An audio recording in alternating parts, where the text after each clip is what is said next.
Igbo bụ Igbo, ekene m unu. Igbo mụrụ nze mmụọ ọzọ. Ịma mgbe ikpeazụ m webatara nkụzi gbasara obodo gbachara mkpa ya enwecha n'ala Igbo n'ebe ha dịgasị. Nkwu maka ọnụ ịcha, obodo ọnụ ịcha niile dịcha n'ala Igbo ma mba ọ dịgasị.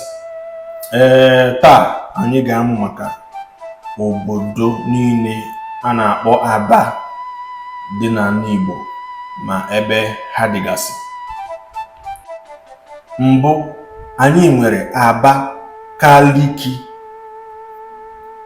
Abakaliki dị na mba Ebonyi.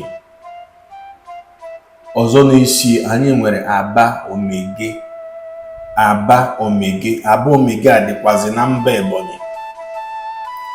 Anyị nwere Aba Ngwa dị na mba Abia ka anyị nwere ya bụ Aba Ngwa. Anyị nwekwa Aba Agana dị na mba Ọmambara.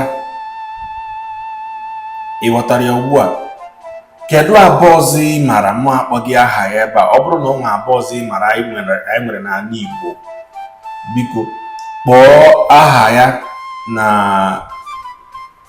na ngalaba okwu ma kpọkwazịa mba ọ dị n'ime, ka anyị nwee ike na-amụ na-aga n'ihu, ka anyị nwee ike na-amata ndị anyị Igbo na ọtụtụ ihe ndị anyị nwegasị n'ala Igbo. Ekene m unu. Ọ bụrụ na taa bụ mgbe ị na-ahụ iru a, onye gị na ya nọ bụ Igwe Ezenna, ezigbo onye Ọhafịa kara aja arụ ọmụ na-ekwu. Daalụnụ.